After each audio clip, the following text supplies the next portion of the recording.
하나님이 오늘 주시는 말씀 요한복음 16장 5절로 12절 어제 아침에 보았던 말씀 한 번 더 봅니다. 지금 내가 나를 보내신 이에게로 가는데 너희 중에서 나더러 어디로 가는지 묻는 자가 없고 미안합니다. 도리어 내가 이 말을 함으로 너희 마음에 근심이 가득하였도다. 그러나 내가 너희에게 실상을 말하노니 내가 떠나는 것이 너희에게 유익이라. 내가 떠나가지 아니하면 보혜사가 너희에게로 오시지 아니할 것이요. 가면 내가 그를 너희에게로 보내리니 그가 와서 죄에 대하여 의에 대하여 심판에 대하여 세상을 책망하시리라. 죄에 대하여라 함은 그들이 나를 믿지 아니하며 의에 대하여라 함은 내가 아버지께로 가니 너희가 다시 나를 보지 못하며 심판에 대하여라 함은 이 세상 임금이 심판을 받았습니다. 내가 아직도 너희에게 이를 것이 많으나 지금은 너희가 감당치 못하리라. 아멘.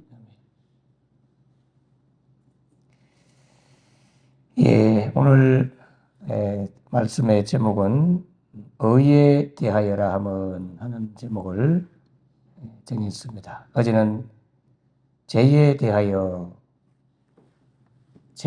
함은 예수님을 믿지 않는 것이 죄다. 왜 믿지 않는 것이 죄일까?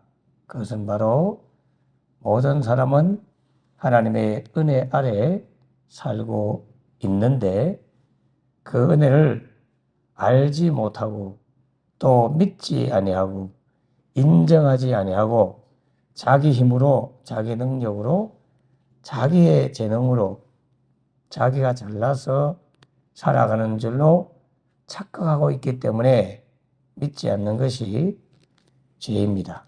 즉 하나님의 은혜를 알지 못하고 은혜로 산다는 사실을 부인하는 것이 곧 죄라 이런 뜻입니다. 단순히 믿지 않는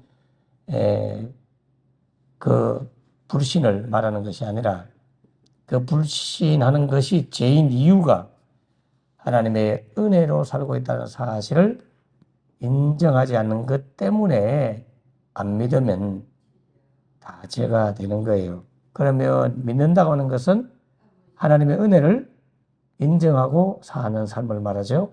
구원의 은혜도 마찬가지고 일반적인 은혜인 햇빛과 비를 주시는 것도 마찬가지고 호흡이 붙는 것도 다 하나님의 은혜로 산다는 사실을 인정하는 것, 그것이 바로 믿음의 사람의 태도입니다.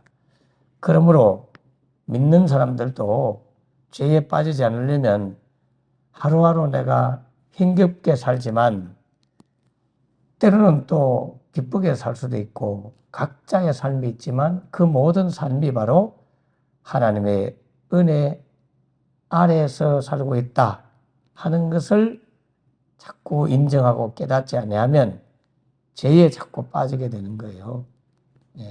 믿지 않는 자와 비슷한 사람이 되는 거예요.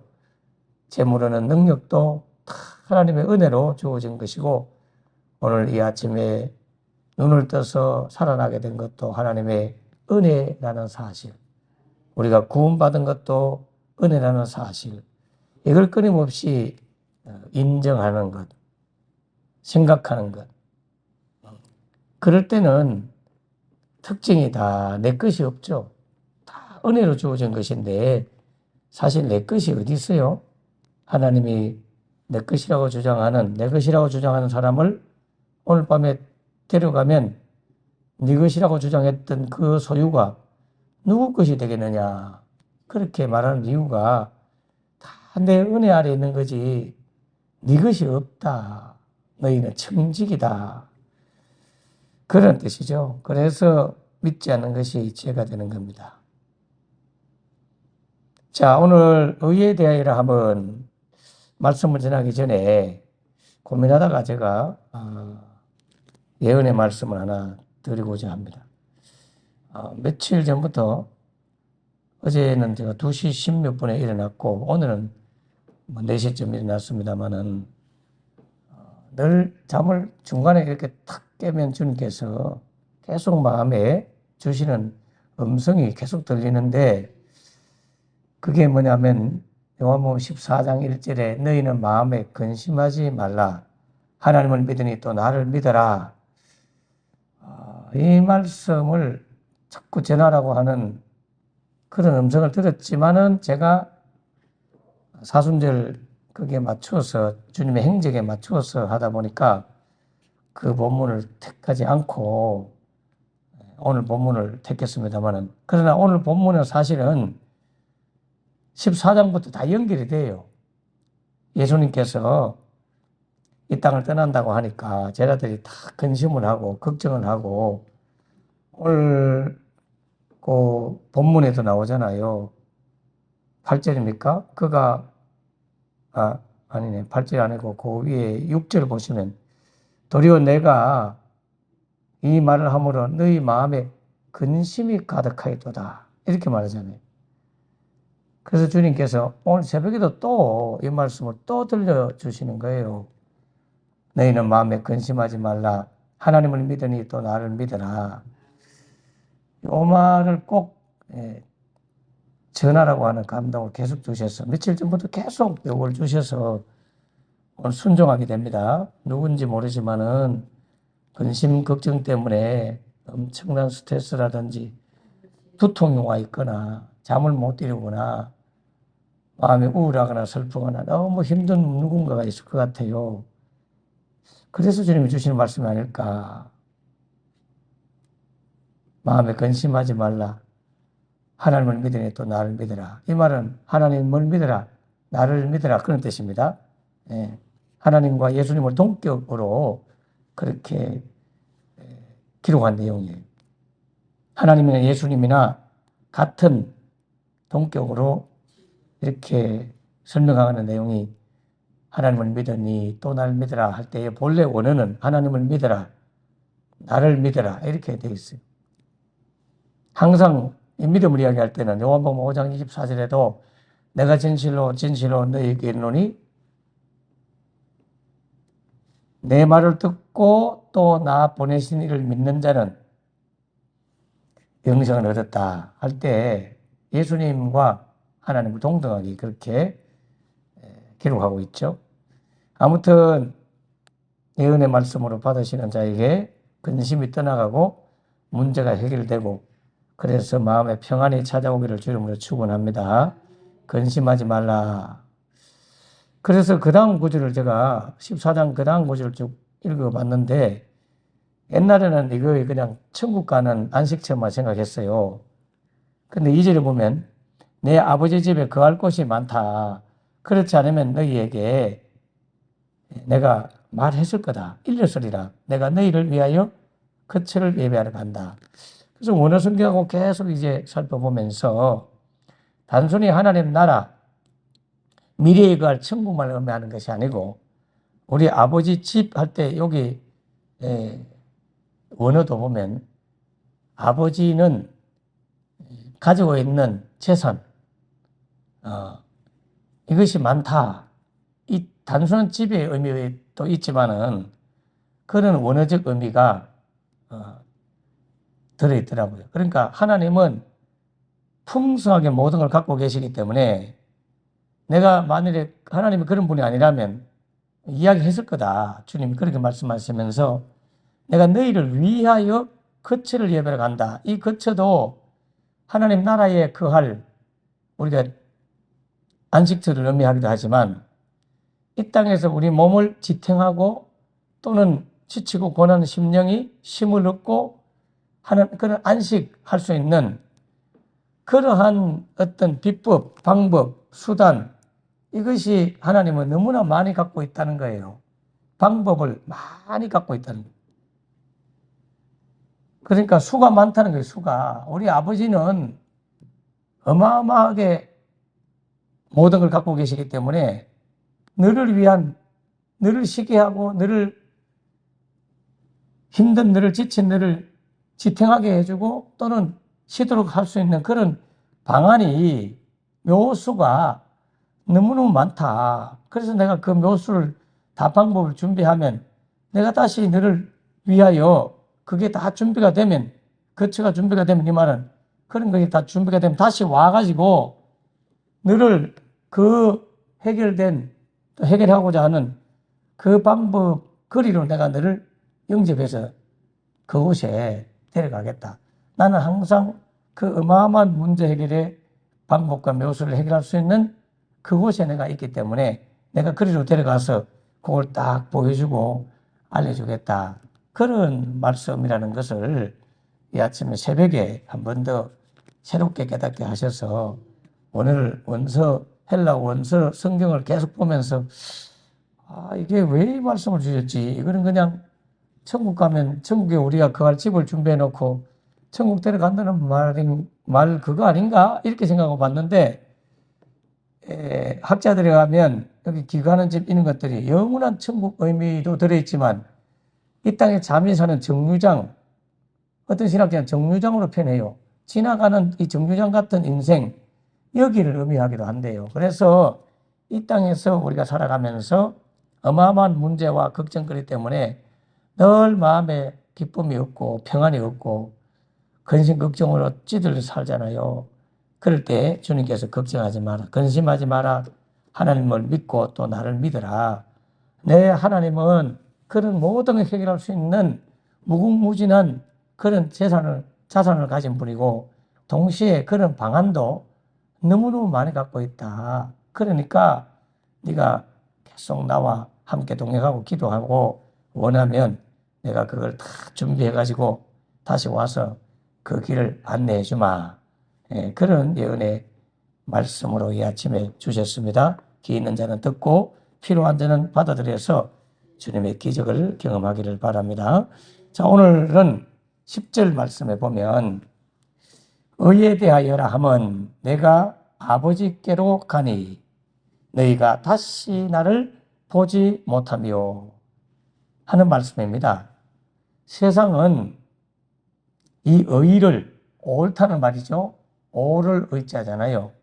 옳음, 디카요순의 의라고 하는 이것은 인간의 착한 행위, 그 행동을 가지고 의를 기준 삼아서 이야기합니다. 그래서 그런 의사자로 처리하면 나라에서 뭔가 보상이 나오잖아요. 예를 들면 일본에서 유학하던 학생 청년이 일본 지하철에서 서 있는데 일본인 한 사람이 지하철로 떨어진 거예요. 술이 취했는지. 그래서 그 한국인 청년이 냅다 뛰어들어가지고 그 사람을 살려내고 본인은 죽었어요. 자, 그럴 경우에 국가에서는 그의 행위를 길이 높여서 의사자, 의롭게 죽은 분이다. 죽을 사자 써서 의롭게 생명을 마감한 분이기 때문에 국가에서 국가유공자처럼 의사자 처리하면 뭔가 이렇게 보상을 해주는 그런 의사자 분들이 많이 있잖아요. 남을 살리고 본인이 죽은. 제가 아는 어떤 목사님도 저 군위 쪽에 제가 그 교회에 옛날 성경학교도 해주고 집회를 갔었는데 그 동네에 아이들 3명이 물에 연못에 빠져 죽어갈 때 목사님 그 3명을 다 건지고 본인은 돌아가신 분들 계세요. 그런 경우는 의사자라고 하잖아요. 어려운 행위가 맞죠. 자, 그러나 그러한 의로운 행위가 인간 세상에서 인정받는다 할지라도 그것으로는 구원을 받지 못해요. 성경에는 예수님은 의를 오늘 예수님 당신께서 아버지께로 가셔서 다시 예수님을 보지 못하는 그것이 바로 의다 이렇게 표현해요. 즉 이 말은 예수님의 죽음을 의미하죠. 예수님께서 아버지께로 가시고 제자들이 다시 못 볼 때 그것이 의가 된다는 거예요. 그러므로 이것은 예수님이 십자가에 못 박히시고 아버지께로 죽으셔서 부활하셔서 성천하셔서 가신다고 하는 십자가 사역과 부활과 성천, 이런 걸 포함한 구절입니다. 아버지께로 가신다는 것이 곧 십자가의 죽음과 부활과 성천, 그것이 진짜 의를 만들어낸다 하는 것을 말해주고 있는 것입니다. 그러므로 예수님께서 내가 의라고 하는 것은 내가 너희를 위하여 대신 죽고 죄를 위하여 죽고 다시 부활하여 하나님께로 올라가서 하나님의 지성소에 당신의 보배로운 피를 갖다 속죄소 가운데 쏟아 부음으로 죄사함이 완성되는 속죄 사역이 이루어질 때 그때 진짜 의가 나타나는 것이다. 그 말을 지금 하고 있는 거예요. 그런데 유대인들은 항상 예수님은 틀리고 자기들만이 옳다고 해가지고 자기 의에 가득 차다 보니까 결국 예수님을 죽이게 됩니다. 자신들의 잘못과 허물을 전혀 보지 못하고 본인들이 의롭다고 생각하고, 왜? 본인들이 그동안 종교적인 율법적인 행동을 너무너무 열심히 했거든. 제사 지내고 바벨론 포로 이후에 돌아온 그들은 많이 바뀌어가지고 안식일 철저히 지키고 성전 제사 드리고 일에 한 번씩 한두 번씩 금식하고 또 한 번 이상 구제하고 하루에 3번 기도하고 율법을 막 딸딸 외우고 이런 종교적인 그 행위를 열심히 함으로 본인들은 어렵고 나머지는 다 죄인이다, 틀렸다, 그런 생각을 가지다 보니까 정작 구약의 율법들은 그림자요, 모형인데 그 구약의 율법과 그 그림자와 모형에서 실체인 메시아 예수님을 바라봐야 되는데 그만 거기에 빠져가지고 진짜 오신 예수님을 보지 못하게 된 거예요. 예수님이 오셨는데도 이제는 영과 진리로 예배할 때가 왔는데도 동물 제사를 계속 드리는 거예요. 그래서 예수님이 가가지고 노건으로 채찍을 만들어서 성전에서 돈 바꾸고, 즉 성전 세계를 드리기 위해서 성전 세계로 교환을 하고 환전하고 양과 비둘기, 소, 그 갖다 바치는 그 동물 제사를 더 이상 필요 없다라고 노건으로 채찍을 만드셔서 그들을 쫓아낸 거죠. 그런데 그 본문을 다들 성전에서 도덕적으로 타락했기 때문에 주님이 책망한 것이다, 이렇게 윤리적 설교를 자꾸 저도 해왔거든요. 그런데 주님께서 복음의 눈을 딱 뜨고 나니까 야야, 그거는 그들이 도덕적으로 잘못돼서 그렇게 한 게 아니야. 그런 게 성경에 어디 있냐. 그런데 우리가 자꾸 지어냈죠. 양과 소를 바꿀 때 보니까 파는 거 보니까 돈 많이 받고 팔았을 거야. 유대인들이 데리고 온 양은 판정을 할 때 불합격, 일부러 그래 해가지고 자기가 키우던 몰래 키우던 양을 사오도록 유도했을 거야.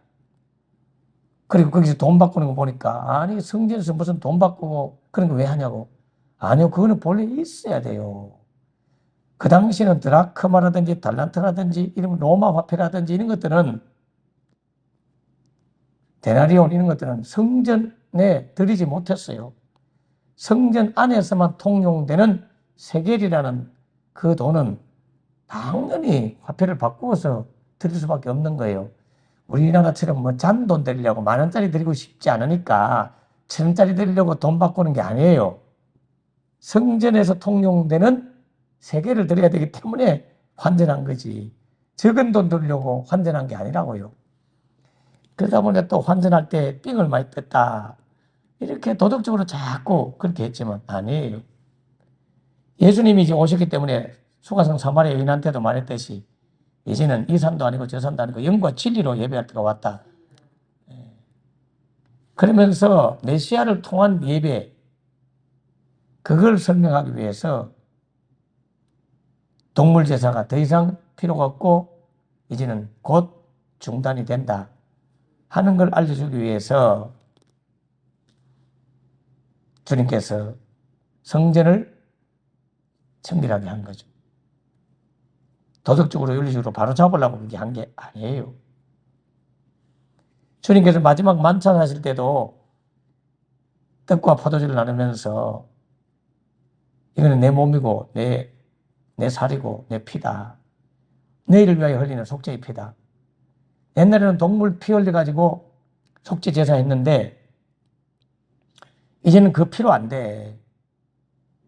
완전한 허물이 없는 하나님이 준비한 제물인 여호와 이르러 준비한 제물 어린 양 나의 피, 나의 몸, 이걸 내가 아버지 앞 제단에 바쳐서 너희 죄를 용서해주고 생명을 얻게 하는 산제물, 그게 나야. 그게 마지막 만찬에도 한 말이 그거예요.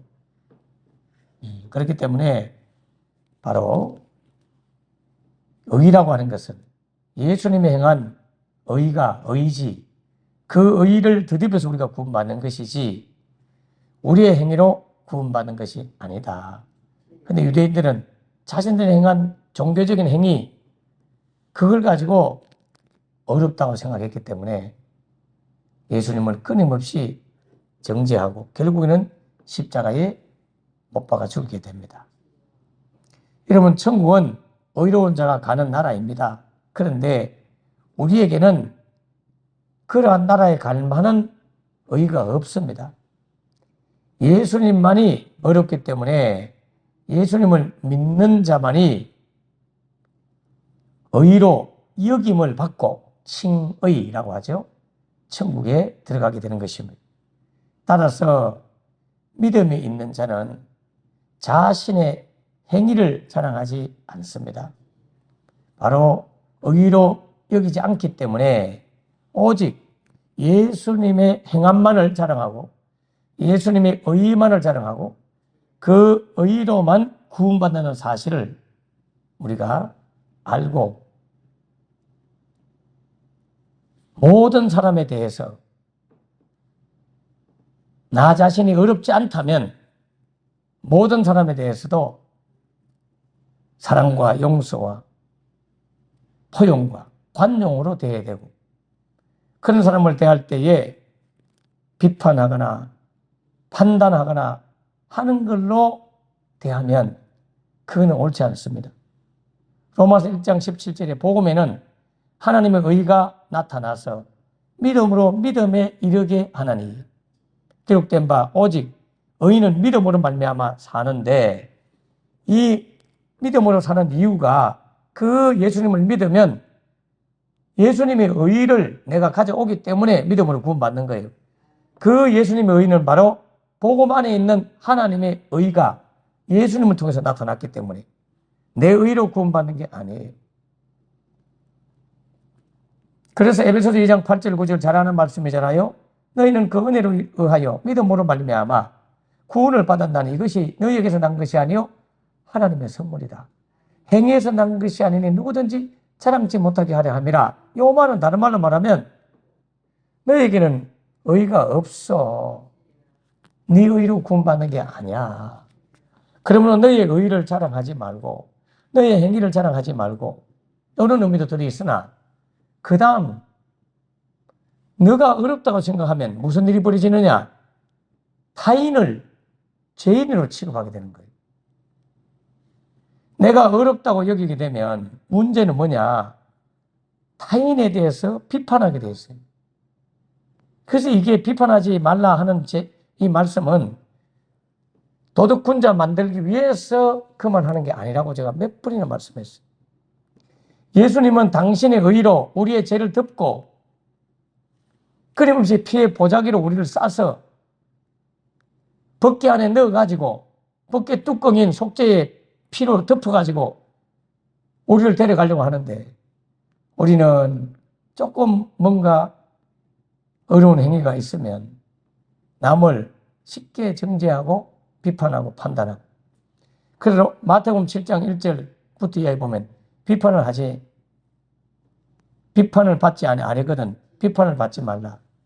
너희가 비판하는 그 비판으로 너희가 비판을 받을 것이다. 누구한테? 사람들한테도 비판을 받고 하나님께로부터도 비판을 받는 거예요. 너희가 헤아리는 그 헤아림으로 너희가 헤아림을 받을 것이다. 누구에게? 사람들한테도 내가 헤아려주고 긍휼히 여겨주고 베풀고 관용하면 그분도 나를 헤아려줄 뿐 아니라 하나님도 나를 그렇게 이해해주고 헤아려주고 받아준다, 이런 뜻이. 그런데 어찌하여 형제의 눈 속에 있는 티는 보고 너의 눈 속에 있는 들보는 보지 못하느냐. 여러분, 이 들보가 뭔지 아세요? 자기의예요, 자기의. 근데 들보로 못 보는 거죠. 들보라고 못 보는 거예요. 그걸 의롭다고 보는 거예요. 나는 이렇게 이런 선교 활동도 하고 교회 봉사도 하고 남도 어떻게 도와주고 뭔가 종교적인 행위에 대해서도 막 하는 그것이 도리어 자기 눈을 가리는 들보라니까요. 자기의가. 그러다 보니까 보라, 내 눈 속에 들보가 있는데 어찌하여 형제에게 말하기를 나로 네 눈 속에 티를 빼게 하라. 여러분, 나의 의를 부정하지 않으면 나타나는 현상이 교만도 있지만 자랑도 있지만 가장 치명적인 것은 타인을 비판하고 정죄하고 판단하는 재판장 역할을 하는 듯한 죄를 지는 게 가장 문제예요. 참, 이 말은 조심스럽게 드리고 싶은데 어제 그저께 노예도 있었고 그전에도 또 목사님 한 분이 자기 환갑 잔치했다고 그래서 식사를 사서 대구까지 오셨더라고. 그래서 제가 울산 쪽에 저 멀리 있는 그런 목사님인데 뭐 대화를 하다가 옛날 자기가 부교육자로 있었던 교회에 한 장로님에 대한 이야기를 하는데 참 좋지 않은 이야기라서 말하기는 조심스러워요. 이름도 밝히기 힘들고 다 힘든데 그분은 보험회사, 보험 설계사인지 뭐 보험을 하는 거예요. 이분이 당에 들어와가지고 항상 목사님을 힘들게 하는 거예요. 어떤 데는 공동의회 하는데 자기 주보의 이름이 하나 잘못되는 거예요. 그러니까 이런 거죠. 우리가 타이핑을 하다 보면 뭐 예를 들면 장성 이렇게 돼, 이장성 이렇게 쳐야 되는데 장자가 이징성 이렇게 칠 수도 있거든요. 거기 그 점이 하나 빠졌다. 아니 그런 걸 공동이 하는데 초신자들도 있고 막 그러는데 주보를 들고 나와가지고 이걸 어떻게 했는데 이렇게 했냐고. 목사님들이 부목사도 많고 그러는데 큰 교회인데 목사들이 밥 먹고 할 일 없이 이런 것도 못하냐고 막 예를 들면 그렇게 할 건 아니라 당에 들어가면 철수 숫자 같은 거 부목사들한테 받아가고는 뭐 몇 명 줄였니, 3명 줄였니, 1명 줄였니 막 이러면서 하는데 그분 때문에 당회가 10분 만에 끝날 당회가 2시간씩 한다는 거예요. 계속. 그 본인은 항상 의롭고 옳다고 여기니까 남을 향해서는 항상 책을 잡는 거예요. 목회자한테는 그런 게 아니고 사람들한테도 너 왜 그렇게 그런 식으로 옷 입고 오노? 뭐 어떻고 저떻고 맨날. 근데 정작 그분은 예배 시간에 이거 전자계산기 있잖아요. 그걸 들고 앉아가지고 보험 그거 통계내는 거 있잖아요. 돈 얼마 어디 받았고 그걸 탁탁탁탁탁탁탁탁 예배 시간에.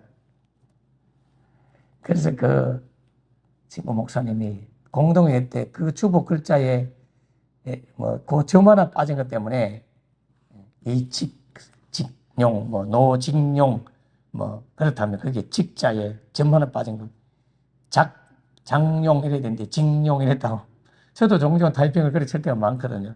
눈도 나쁘고 이러다 보니까. 그런 거는 사소하고 별 가치 없는 거니까 따질 게 아니에요. 그래서 그 목사님이 바깥에 나와서 장로님 한번 이리 와보세요. 담임 목사님이 그거 한 것도 아니고 제가 그거 주보 교정 받습니다. 그러면 그걸 나한테 와서 이야기하거나 조용히 교인들 안 본 일 이야기하지. 거기서 담임 목사님 우사시키려고 합니까? 교인들 상처 주려고 합니까? 그게 뭡니까? 하고 막 대판 붙은 거예요. 그러니까 그분도 막 눈을 부라리고 이야기하고 이 목사님 부라리고 다른 목사님이 말리고 이래가 한번 대판했다는 거예요. 그걸 하루 이틀도 아니고 계속 그렇게 일부러 의도적으로 그러는지 당해하면 그런 거 책망 잡는 게 그의 일이고 건설적인 이야기는 뭐 하지도 않고. 여러분 이거 오해하지 마세요. 그래서 하나님이 그에게 벌을 줬다 이 말 하는 거 아니에요. 그분이 그 이후로 며칠 후에 뇌졸중으로 쓰러져서 10년 동안 식물인간으로 살다가 갔어요. 당회가 평안해지고 교회가 평안해졌는데 문제는 자기도 식물인간으로 딱 갔는데 그 교회 그 장로님의 딸과 아들이 있는데 딸이 꿈을 꿨는데 웅덩이처럼 푹 파인데 거기 뭔가 이렇게 천이 있고 뭐가 덮여 있는 게 흙이 있더래요. 그래서 그걸 꿈에 흙을 이렇게 뭐지 하고 이렇게 드러내면서 딱 파보니까 거기 동생이 딱 누워 있더라는 거야. 너무너무 무서운 이야기죠. 자기 동생이 그 흙 속에 누워 있더래요.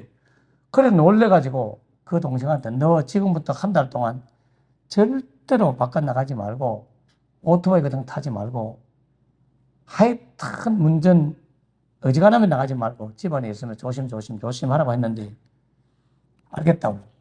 그러니까 남동생이 뭐 한 달도 안 돼서 자기도 모르게 뭐 예배하다가 뭔가 갔다 왔는지 나가가지고는 어디 가서 오토바이를 빌려가고 타고 가다가 사고로 죽은 거예요. 그 아버지는 식물인간으로 그런 상태이기 때문에 아들이 죽은 줄도 모르고 본인은 그 상태에서 죽었어요. 문제는 제가 드리신 말씀은 저는 하나님이 심판했는지 안 했는지는 몰라요.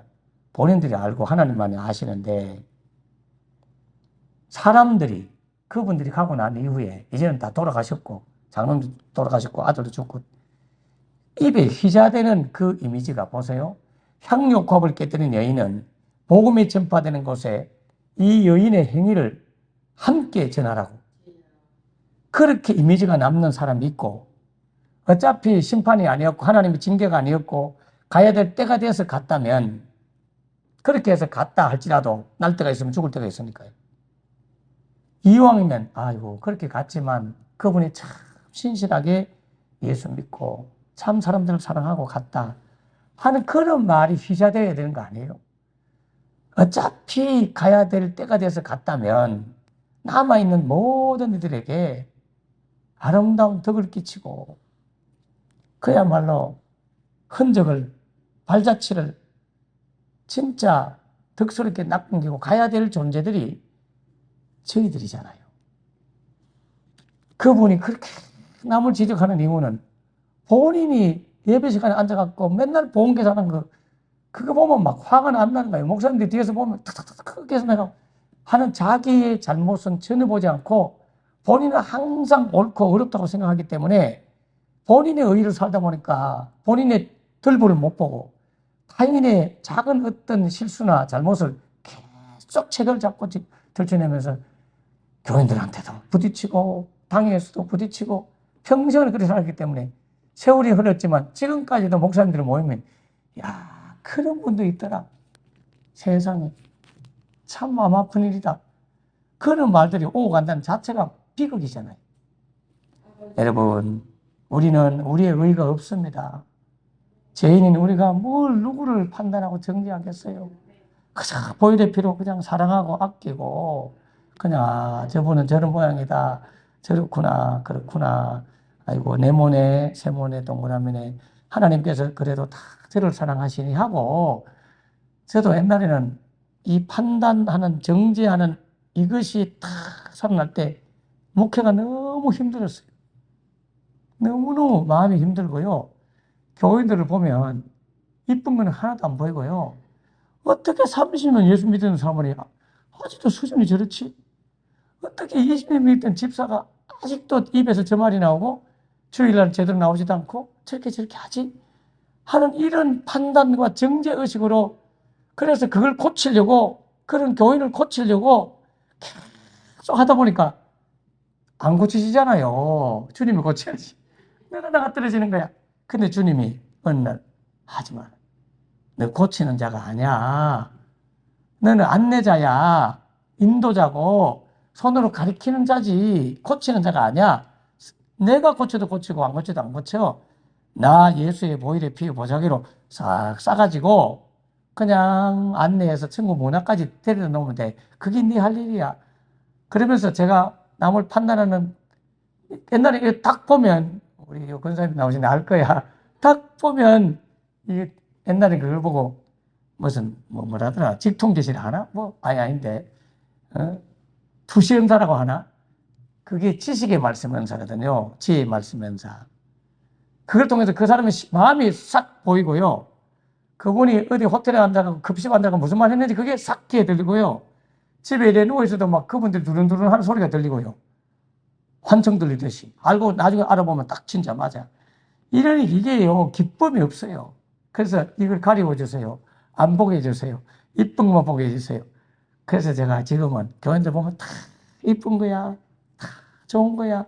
다 사랑스럽고, 아이고, 너무너무 감사하고 기쁘고, 얼마나 행복한지 몰라. 그들에 뒤에서 무슨 일을 하든지, 짓을 하든지, 말을 하든지, 그건 모르겠고, 나는 좋아 보여. 나는 고맙고, 감사하고, 기쁘고, 내가 기꺼이 이 사랑스러운 이들 위해서 죽어야 될 때가 죽으리라. 그런 마음이 들 만큼, 그냥 사랑스러운 내 자식으로 느껴지니까 행복한 거예요. 예. 여러분, 주님의 의만 의지하고 자신들의 의는 내려놓고 죄인됨을 인정하고 타인을 사랑으로 볼 수 있는 이런 행복한 여러분 되기를 주님으로 축원합니다. 기도하겠습니다. 하나님 아버지 감사합니다. 의라 함은 예수님께서 우리를 대신하여, 죄인인 우리를 대신하여, 죄인인, 그것도 심판받아 마땅한 죄인인, 지옥불에 가야 될 죄인인 나를 위하여 죽으시고 부활하시고 승천하셔서 아버지께로 가는 그 예수님의 행위가 곧 의라는 사실을 알게 하시니 감사합니다. 그러므로 우리에게는 의가 없습니다. 있는 모습 그대로 보여주고, 있는 모습 그대로 사랑하고, 있는 모습 그대로 품고 관용하고 이해하고, 그저 왜 저렇지? 왜 저럴까? 끊임없이 캐슈마크를 찍으면서 상대방을 향하여 질문하든지 비판하고 판단하고 정죄하기보다는 그럴 수도 있지. 무슨 이유가 있는 모양이네. 그런 모양이구나. 그렇구나. 하고 그 모습 그대로 누구든지 사랑하고 포용하고 받아줄 수 있는 마음을 허락하여 주시옵소서. 하나님, 어차피 한 생의 새를 살다가 갑니다. 우리가 이 땅을 떠나고 난 이후에 우리에 대한 사람들의 이미지는 무엇일까요? 그분은 열심히 영혼을 구원하게 하여 전도하는 분이었다. 그분은 열정적인 분이었다. 그분은 사랑이 많은 분이었다. 그분은 참으로 기도하는 많은 분이었고 영의 사람이었다. 이런 좋은 복음이 전파되는 곳에 함께 더불어 좋은 예화로 등장할 수 있는 복 있는 향기 없고 깨달은 여인과 같은 쓰임받는 우리 성도들 되게 하여 주시옵소서. 이 아침에 함께 기도하는 여성들을 축복해 주시고 주님께서 특별한 뜻이 계셔서 이 자리에 불러주신 줄 믿사오니 구할 바를 구하고 얻을 바를 얻고 응답받을 거 응답받도록 도와주시옵소서. 마음에 근심하지 말며 염려하지 말며 하나님을 믿으니 또 나를 믿으라 말씀하신 주님, 성도들의 마음에 근심과 걱정이 있는 영혼들이 있습니다. 예수 이름으로 그 걱정거리는 다 떠나가고 해결될지어다. 주님이 속히 해결을 답을 들고 오셔서 그 자리로 우리를 인도하여 주시옵소서. 예수님 이름으로 기도합나이다. 아멘. 아멘. 감사합니다. 이 아침에도 주 앞에 나와 함께 기도합니다. 주님, 우리에게는 의가 없습니다. 오직 주님만이 우리의 의가 되시고 구원자가 되십니다. 당신의 의를 의지합니다. 이 의로 모든 사람을 바라보겠습니다. 내 마음에 사랑이 충만하도록 도와주십시오. 위에서 기도하시고 4월 20일 날 그리고 5월 4일 날 새가족 초청, 5월 4일은 10주년 기념일이고 4월 20일은 부활주일입니다. 그날 오시면 무료 식사권을 제공해 드립니다. 식사권을 주는 이유는 그들과 함께 친교하라고 수탕집에 가서 다양한 수탕만 있는 게 아니기 때문에 돈가스도 있고 여러 가지 음식이 있으니까 같이 드시면서 그렇게 교제하면 좋겠어요. 이번 주일날 나눠줄 테니까 많이 뿌려주면 좋겠습니다. 같이 주여 기도합니다. 주여 주여 주여 감사합니다. 주님 감사합니다. 오늘 선한 모든 성도들 은혜 가운데 살게 하여 주시고 은혜 아래 있음을 깨닫게 하시고 제상 받고 공받은 죄인 중에 예수요 지극히 작은 자 중에 하나임을 고백하며 모든 사람에 대하여 화목하고 사랑으로 볼 수 있는 예수님의 눈, 하나님의 사랑의 눈을 허락하여 주시옵소서.